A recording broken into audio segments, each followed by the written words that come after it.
오늘 말씀 제목은 자비의 공동체가 만드는 기적입니다.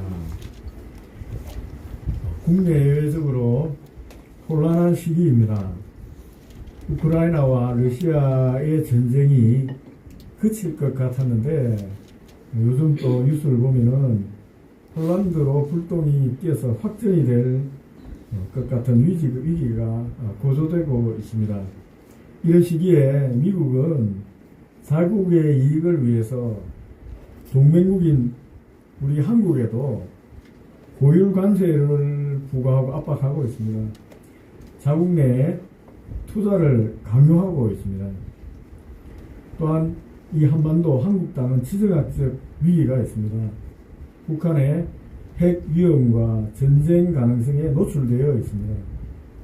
이러한 때에 나라를 이끄는 정치 지도자들이 탁월한 식견과 리더십을 발휘하면 얼마나 좋겠습니까? 그러나 뉴스를 접할 때마다 왠지 모를 아쉬움이 남습니다. 새로운 리더십을 기대하면서 정권을 교체했음에도 불구하고 여전히 답답함이 느껴집니다. 한국 땅에도 하나님의 마음에 합한 사람, 이스라엘의 믿음의 영웅, 다윗과 같은 지도자가 있으면 얼마나 좋을까요, 여러분? 이런 시기에. 그렇다면 여러분, 어떻게 해야 하지? 이 나라에도 다윗과 같은 하나님이 세우시는 지도자가 탄생할 수 있겠습니까? 우리는 다윗을 탄생시킨 베들레헴 공동체의 힘이 무엇이었는지 오늘 본문 말씀을 통해서 한번 살펴보고자 합니다. 3500년 전입니다. 이 베들레헴 공동체, 그 베들레헴이라는 곳의 성문에서 한 재판이 열렸습니다. 그 재판을 주재하는 사람이 보아스라는 사람입니다. 보아스는 어떤 사람이기에 이 성문 앞에서 재판을 열고 있는 걸까요, 여러분? 이 룻기가 기록된 시대는 사사시대입니다. 영어로 이 사사는 저지라고 합니다. 이 판사, 재판관이란 뜻입니다. 왕이 없이 사사가 다스렸던 시대라는 것은 여러분, 이 왕이 없기 때문에 백성들 사이에 높고 낮음이 없는 평등한 사회였다는 것을 의미합니다. 얼마나 좋습니까? 왕이 없고 높고 낮음이 없는 평등한 사회예요. 그러나 동시에 각자의 소견대로 자기 마음대로 행할 수 있었기 때문에 혼란스러운 사회였기도 했습니다. 이 사사시대 이스라엘에서는 재판이 주로 성문에서 열렸습니다. 성문은 넓은 공간이 있었기 때문에 마을의 중요한 일들을 의논할 때, 그리고 재판할 때 이 성문에서 모여서 진행했습니다. 성문에 앉은 사람들은 그 마을을 이끄는 지도자들이었습니다. 보아스가 성문에 앉아 있었다는 것은 그도 베들레헴의 지도자 중에 한 사람이었음을 우리가 알 수가 있습니다. 또한 그가 성문에서 공식적인 법정을 열고 재판을 진행하고 있는 것을 볼 때 그는 베들레헴 지역의 재판관 사사였을 가능성이 높습니다. 그렇다면 여러분, 이 보아스가 연 이 법정 재판의 송사의 내용은 무엇일까요, 여러분? 누가 고발을 하든지 재판을 열어달라고 했기 때문에 열렸을 거 아닙니까? 그 송사의 내용이 무엇일까요, 여러분? 성문에 이 앉아있던 보아스가 재판의 당사자인 아무개라는 사람이, 아무개 씨가 지나가는 것을 보자 이제 불렀습니다. 어이, 아무개, 성문 위로 좀 올라오시게 이야기 좀 합시다. 그대와 관련된 송사가 있어. 누가 그대에게 송사를 제기했어. 이렇게 부른 거예요. 이 아무개라는 사람은 여러분, 우리가 얘기할 때 김아무개, 박아무개 얘기하듯이 이름을 거명하지 않고 그냥 아무개라고 부른 겁니다. 그렇게 기록되어 있는 것입니다. 이 아무개는 성문 위에 앉은 재판관이 부르니까 할 수 없이 지나가던 길을 멈추고 성문 위로 올라갔습니다. 보아스는 공정한 재판을 위해서 마을의 대표 10명의 장로들을 불러서 배심원에 앉혔습니다. 재밌는 재판이 열린다는 소문이 마을 사람들에게 퍼지자 이 순식간에 성문 앞으로 사람들이 몰려왔습니다. 모두가 숨을 죽이면서 보아스의 입을 주목했습니다. 송사가 어떤 송사인가 얼마나 궁금했겠습니까? 송사의 첫 번째 내용은 간단했습니다. 3절에서 4절 초반절입니다. 보아스가 그 기업물을 자에게 이르되 모압 지방에서 돌아온 나오미가 우리 형제 엘리멜렉의 소유지를 팔려함으로 만일 내가 물으려면 물으려니와 만일 내가 물으지 아니하려거든 내게 구하여 알게 하라.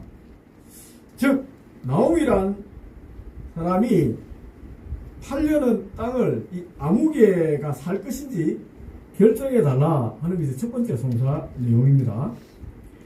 아무개는 이 말을 듣고 조금도 망설임이 없이 내가 물으리라고 대답했습니다. 내가 그 땅을 사겠습니다 라고 한 거예요. 언뜻 보면 이제 송사가 끝났습니다. 살 거냐 말 거냐 물었는데 살 거라고 했지 않습니까? 그럼 끝난 것 같습니다. 그러나 보아스는 이어서 두 번째 송사 내용을 꺼냅니다. 5절입니다. 보아스가 이르되 내가 나오미의 손에서 그 밭을 사는 날에는 곧 죽은 자의 아내 모압 여인 룰에게서 사서 그 죽은 자의 기업을 그의 이름으로 세워야 할지니라 라고 요구한 것입니다. 이 말은 나오미의 땅을 사는 동시에 나오미의 과부 며느리 룻을 아내로 맞아들여야 된다는 것입니다. 그리고 이 룻의 자녀를 낳으면은 이 자식은 죽은 나오미의 남편 엘리멜렉 가문의 상속자로 세워야 한다는 그런 요구 조건입니다. 보아스가 공식 재판을 연 이유가 여기에 있습니다. 이게 쉽지가 않은 거예요. 땅을 사고 파는 것은 개인적으로도 해도 되는데 그렇지 않은 겁니다. 여러분 이 아무개라는 사람이 어떻게 반응하겠습니까? 여러분이 이 아무개라는 어떻게 반응하겠습니까?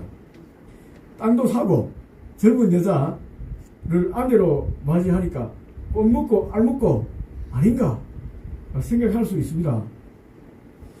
하지만 이 룻과 결혼 문제는 그렇게 단순하지가 않았습니다. 보아스의 두 번째 제안을 들은 아무개는 깊은 고민에 빠졌습니다. 한참 생각한 거예요. 머리를 굴렸습니다. 그리고 결국은 NO! 라고 대답했습니다. 6절입니다.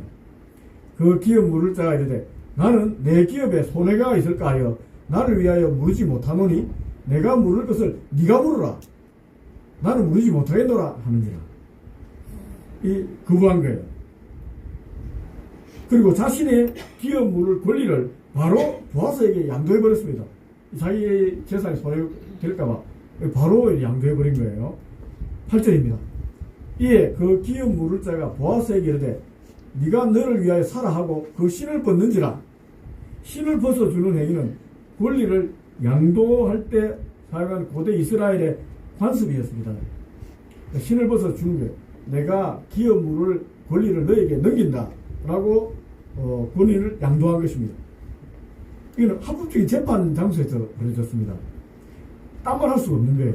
장로들이 다 보증이 되고 있고 성문에 사람들 다 보고 있잖아요. 그러니까 신발 한번 벗었으면 다시 돈을 빼앗을 수 없는 겁니다. 그렇다면 왜 아무개는 처음에는 예스 내가 그 땅을 모르겠다 해놓고 갑자기 NO 하는 것입니까?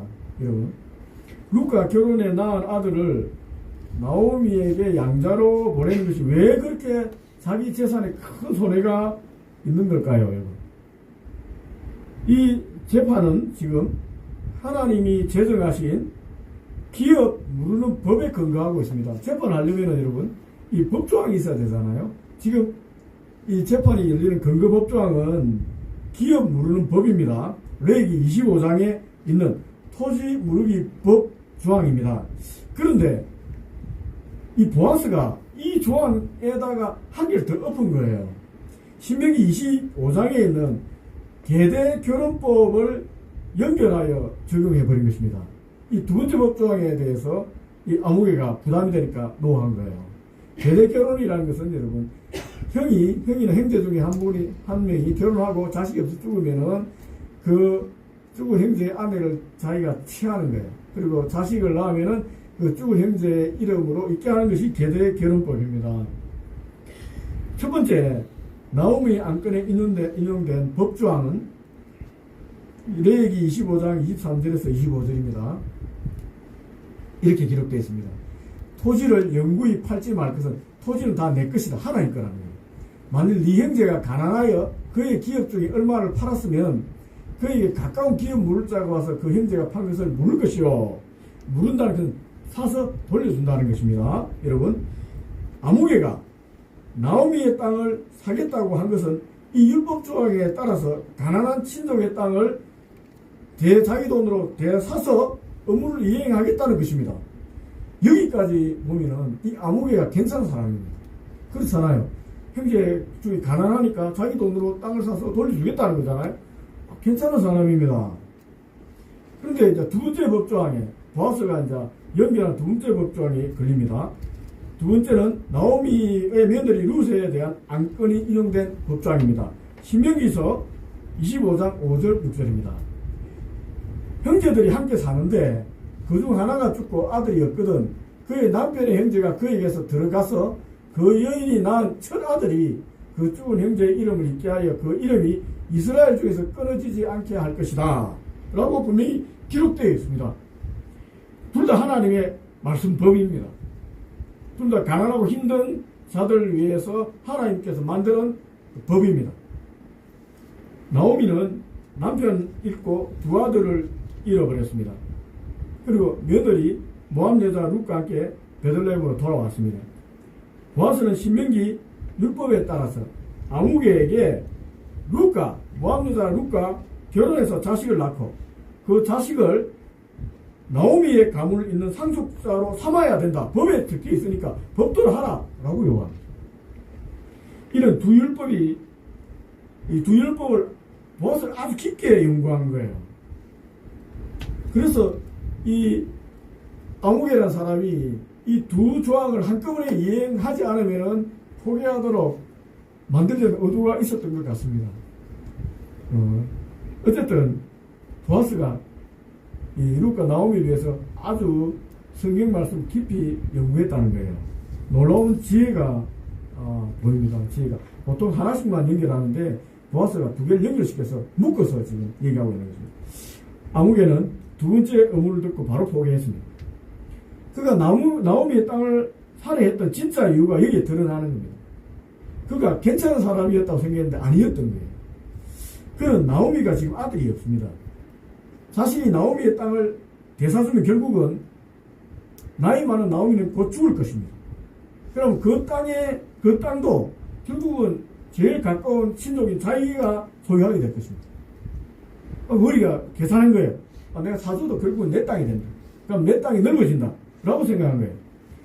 그러나 룻과 결혼하게 되면 이야기 달라집니다. 자기가 룻과 결혼해서 낳은 아들을 나오미에게 양자로 보내면은 그 땅은 영원히 나오미의 죽은 남편 엘리멜렉 이름을 잇는 엘리멜렉 가문의 소유가 되는 것입니다. 자기 돈으로 산 땅은 물론이고 자기 자식까지 남에게 넘겨줘야 된다고 생각하니까 얼마나 큰 손해입니까? 자기는 큰 손해 감당할 수 없다고 했던 것입니다. 여러분, 성경이 왜 이 사람 이름을 적지 않고 아무개라고 기록했는지 그 이유를 여기서 알 수가 있습니다.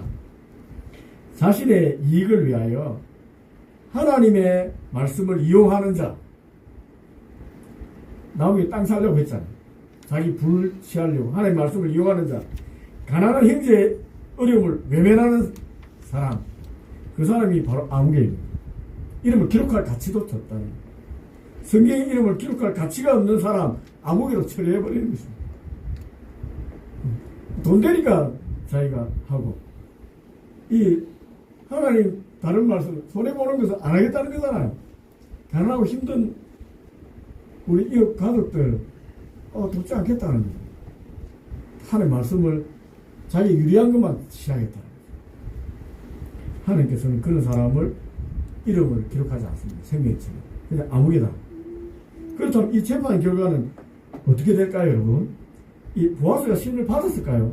이 아무개라는 사람에게도 재산상 손해가 되면 보아스에게도 손해가 될 거잖아요. 보아스가 기업 물는다면. 아무개가 포기한 기업 물의 권리를, 신을 딱 주잖아요. 보아스가 신을 받았습니다. 내가 기업 물는 사람이 되겠다 하고 신을 받은 거예요. 그는 베들레헴 성문 앞에서 모든 사람이 보는 데서 선언을 합니다. 내가 엘리멜렉과 기론과 말론에게 있던 모든 것을 나오미 손에서 산 일과 너희가 산 일에 대해 너희가 오늘 증인이다. 또 말론의 아내 모압 여자 룻을 사서 나의 아내로 맞아들인다. 그 죽은 자의 기업을 그의 이름으로 세워 그의 이름이 끊어지지 않게 하겠다라고 선포합니다. 이 판결입니다. 내가 다 하겠다. 내가 기업 물을 자의 업무를 모두 다 감당하겠다. 여러분들이 다 증인이다 라고 선포하는 것입니다. 이 최종 법정에서 판결을 한 겁니다. 이 하나님 말씀대로 하겠다. 자기가 재산 손해 내가 감당하겠다. 나음이 모든 것 다 내가 다 사겠다. 말론 자기 아들 죽은 아들 말론과 기론의 땅까지 내가 다 사주겠다는 거죠. 그리고 룻과 결혼해서 룻에게 자식이 나오면은 그 모든 산 재산을 룻의 자식에 다 주고 나오미에 돌려주겠다는 거예요. 하나님 말씀대로 하겠다. 선언한 것입니다. 이 발표를 들은 베들레헴 장로들과 백성들은 마음 졸이고 있다가 일제히 와 하고 환호했습니다. 자기의 재산에 손해가 될 것을 알고도 두 불쌍한 가부를 도리고 나선 보아스의 자비로운 마음에 감동했기 때문이었습니다. 그들은 마음을 다해서 보아스와 룻을 축복해 주었습니다. 11절과 12절입니다. 이제 장로들과 백성들이 축복하는 겁니다. 여호와께서 내 집에 들어가는 여인으로 이스라엘 집을 세운 라헬과 레아 두 사람과 같게 하시고 내가 에브랄에서 유력하고 베들레헴에서 유명하게 하시기를 원하며 내게 상속자를 주사 내 집이 다말이 유다에게 낳아준 베레스의 집과 같게 하기를 원하노라. 여러분 이 말이 무슨 말이냐면 야곱이 이스라엘 조상이잖아요. 유다도 야곱의 넷째 아들입니다. 유다 지파의 조상입니다. 유명한 사람이잖아요. 이 많은 자손들을 거느리고 큰 민족의 조상같이 가문의 뿌리가 되는 그걸 위대한 사람 되기를 원한다고 엄청난 축복을 해버린 것입니다. 베들레헴 사람들은 룻이란 모압 여자가 시어머니 나오기 위해서 헌신하는 모습을 잘 알고 있었습니다. 새벽부터 저녁까지 남의 밭에 들어가서 떨어진 이삭을 주어서 시어머니를 봉양하는 룻의 헌신을 모두가 귀하게 여기고 있었습니다. 그래서 아무도 이 모압 여자 룻을 이방인이라고 부르지 않았습니다. 멸시하지 않았습니다. 룻 1장부터 4장까지 다 살펴봐도 룻을 이방 여자라고 멸시하는 것들이 하나도 없습니다. 나오미와 룻 그리고 이 보아스 이 세 사람의 서로를 향한 불쌍히 여기는 사랑과 그 헌신을 베들레헴 공동체가 지켜보고 있었습니다. 그리고 그 결실을 맺은 것 아닙니까? 내가 룻과 결혼해 주겠다. 기업을 물겠다고 보아스가 선언하자 큰 감동을 받은 것입니다. 이 베들레헴 공동체가 이 모든 것을 다 지켜보면서 마음속으로 응원하고 있었던 거예요. 야, 저 불쌍한 두 가부가 잘 되면 좋겠다. 이 보아스가 정말 은혜를 베풀면 좋겠다. 이 룻은 시어머니를 위해서 불쌍히 여기서 얼마나 이렇게 희생합니까? 시어머니는 또 룻을 또 얼마나 또 불쌍히 여깁니까? 그래서 어떻게 하든 시집을 잘 가게 하겠다고 또 보아스에게 처분하도록 말하고 서로가 불쌍히 여기는 사랑이 막 그게 가득한 거예요. 이 보아스는 이 두 과부의 모습을 볼 때마다 마음이 너무 안타깝고 불쌍한 거예요. 그래서 어머로 양으로 막 돕고 있고 실질적으로 돕겠다고 결단한 것입니다. 이 모습을 또 이 베들레헴 공동체는 다 지켜보고 있습니다. 보아스가 기업 물려주면 좋을 텐데 이렇게 잘 되면 좋을 텐데 하고 있습니다. 이처럼 불쌍히 여기는 사랑이 베들레헴 공동체에 가득한 거예요. 여러분 요한 1서 4장 8절에 하나님은 사랑이라고 했습니다. 이 불쌍히 여기는 사랑이 가득한 것 거기에 하나님이 임재하는 게 당연하지 않겠습니까? 그럼 이 사랑이 가능한 곳, 자비가 가능한 곳에 하나님이 계신 것이 당연하지 않겠습니까? 하나님 그 베들레헴 공동체 함께합니다. 하나님 함께 하시니까 어떻게 되겠습니까? 베들레헴 사람들의 축복 기도를 하나님께서 다 듣고 있고 하나님께서 기도 들은 대로 룰에게 아들을 주셨습니다. 13절입니다.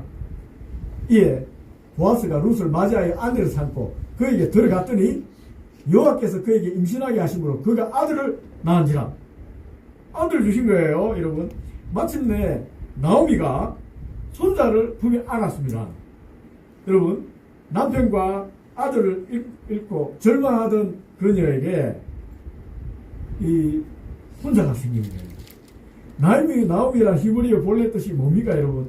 기쁨입니다, 기쁨. 그런데 기쁨을 잃어버렸잖아요. 남편 잃고 자식 잃고 재산 다 잃고 슬픔으로 돌아왔는데 이 베들레헴 공동체를 받아줬지 않습니까? 그리고 마침내 이 기쁨을 회복한 거예요. 룻의 아들 낳는 순간 이름 그대로 다시 기쁨을 회복을 하게 되었습니다. 자기 이름을 되찾게 된 것입니다. 나오미가 된 것입니다. 베들레헴 여인들은 이 나오미가 기뻐하는 모습을 보면서 너무나 좋아서 더 큰 축복을 선언했습니다. 14절 15절입니다. 여인들이 나오미에게 이르되 찬송할지로다. 여호와께서 오늘 내게 기업 물을 자가 없게 하지 아니하셨도다. 이 아이의 이름이 이스라엘 중에 유명하게 되기를 원하노라. 이는 내 생명의 회복자요 내 노년의 복량자라. 곧 너를 사랑하며 7 아들보다 귀한 며느리가 낳은 자다. 이 자식이 유명하게 되기를 원하노라. 여러분 또 축복한 것입니다. 이 베들레헴 공동체는 시기하는 게 없어요. 잘 되면 좋겠다. 막 축복하는 거예요. 하나님 이 축복도 들어주셨습니다. 하나님 그 계시잖아요. 긍휼하심과 자비가 넘치는 곳에 하나님 계시거든요. 들어주셨습니다. 나오미가 품에 안고 있는 아들의 이름은 오벳이었습니다. 그는 바로 이스라엘에서 가장 위대한 왕 다윗의 할아버지입니다. 17절입니다. 그의 여인들이 그에게 이름을 지어주되 나오미에게서 아들이 태어났다에 그 이름을 오벳이라 하였더니 그는 다윗의 아버지인 이새의 아버지였더라. 21절 22절입니다. 살몬은 보아스를 낳았고 보아스는 오벳을 낳았고 오벳은 이새를 낳았고 이새는 다윗을 낳았더라. 여러분 얼마나 놀랍습니까? 나오미가 지금 품에 안고 있는 룻의 아들은 바로 이스라엘의 가장 위대한 왕, 믿음의 왕 다윗의 할아버지였던 것입니다. 놀랍지 않습니까? 여러분 이 모든 축복의 시작은 이 베들레헴 공동체의 사랑으로부터 시작되었습니다. 하나님은 그들의 자비로운 사랑을 보시고 그들이 감당할 수 없을 만큼 더 큰 복을 더해 주셨습니다. 이 정도만 해도 괜찮을 텐데 하나님께서 더해 주신 거예요. 우리 하나님께서 부어주시겠다 마음먹으면 더해 주시는 거예요. 우리가 생각하는 것보다 더해 주시는 것입니다. 예수님께서 바로 이 하나님의 무한한 사랑의 화신으로 이 다윗의 후손으로 이 땅에 또 오신 거예요. 마태복음 1장 17절입니다. 그런즉 모든 대수가 아브라함부터 다윗까지 14대요 다윗부터 바벨론으로 사로잡혀 갈 때까지 14대요 바벨론으로부터 사로잡혀 간 후에 그리스도까지 14대더라. 이 말은 뭡니까? 다윗의 후손으로 예수 그리스도가 이 땅에 오셨다는 거예요. 이 지금 룻의 아들 오벳의 족보를 해서 낳고 해서 예수 그리스도가 나타나신 것입니다. 이거 얼마나 축복입니까? 정말 유명한 자가 나타났잖아요. 베들레헴이 얼마나 친근받습니까? 우리 찬양 부를 때 베들레헴이라는 찬송가도 있지 않습니까? 하나님께 이 긍휼이 자비가 넘치는 공동체 하나님께서 얼마나 감동했으면 사랑으로 이 축복해 주신 것입니다. 말씀했습니다. 이스라엘의 믿음의 영웅 다윗을 배출한 베들레헴 공동체의 힘은 서로를 향한 불쌍히 여기는 사랑이었습니다. 낯선 이방인 모압 여자 룻을 차별하지 않고 품어주는 관대함이었습니다. 약한 자의 작은 헌신도 귀하게 생각하고 격려하고 칭찬하고 세워주는 이 세워줌이었습니다. 두 가부의 작은 승리에 함께 기뻐하고 더 큰 승리를 기대하면서 해준 이 축복이었습니다. 하나님은 사람을 살리는 이 자비로운 공동체, 베들레헴 공동체가 함께 하셨습니다. 그들의 기도대로 베들레헴에서 이스라엘의 가장 위대한 믿음의 왕, 하나님 마음에 합하는 왕 다윗이 탄생한 것입니다. 그렇다면 여러분, 우리도 한국을 살릴 하나님 마음에 합한 지도자를 만들려면은 베들레헴 공동체와 같은 자비의 공동체가 있어야 하지 않겠습니까? 이 시대의 베들레헴 공동체는 어디겠습니까, 여러분? 교회입니다. 하나님의 사랑을 아는 교회입니다. 나 같은 죄인을 위해서 십자가에서 피 흘려주신 주님의 그 불쌍히 여기는 사랑을 받은 사람들이 모인 곳 교회입니다. 그러니 우리 교회가 민족의 지도자들, 하나님 마음에 합한 자를 지도자를 배출할 유일한 희망인 것입니다. 이제부터 우리도 고난 중에 낙심한 교우들에 있다면 여러분 손을 잡아주고 말하지 않더라도 격려하고 위로한 따뜻한 눈길로서 응원하기를 바랍니다. 손 잡아주시고 응원하면 좋겠습니다. 또 구직 활동하고 여러 가지 이유로 마음에 상처받고 지치고 낙담한 청년들이 있다면 여러분 따뜻한 격려의 눈길로 그리고 연민으로 품어주면 좋겠습니다. 보아스처럼 믿음의 아버지처럼 품어주시면 좋겠습니다. 어깨라도 두드려 주십시오. 그리고 마음껏 축복해 주십시오. 힘내라. 하나님께서 반드시 네 앞길을 열어주실 거야. 하나님께서 너를 들어서 사용하실 거야. 내가 기도하고 있다. 네가 이 나라 지도자가 될 거야. 라고 여러분 마음껏 축복해 주십시오. 그리고 어려운 환경 속에서 공부하고 있는 이 다음 세대들이 있다면 여러분 우리 교회도 작은 이 장학헌금이라도 1,000원짜리 장학헌금이라도 2,000원이라도 모아서 이들이 공부할 수 있도록 여러분 우리가 후원하면 좋겠습니다. 또 교회 행사가 있을 때마다 아이스크림 하나라도 사서 기부하며 자기 자녀처럼 아낌없이 축복하면 좋겠습니다. 우리가 이런 사랑의 공동체가 될 때 우리 교회에서 우리 푸르스 교회에서 한국을 이끌어갈 다윗과 같은 믿음의 리더가 반드시 나올 것입니다. 사랑하는 곳에 사랑이 있는 곳에 하나님이 계십니다. 우리 교회 공동체에 하나님이 계십니다.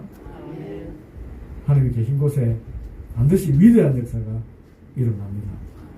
우리 다음 세대들 축복합니다. 하나님께서 저들을 들어서 한국 땅을 이끌어갈 리더로 세워주실 것을 믿습니다. 기도하겠습니다.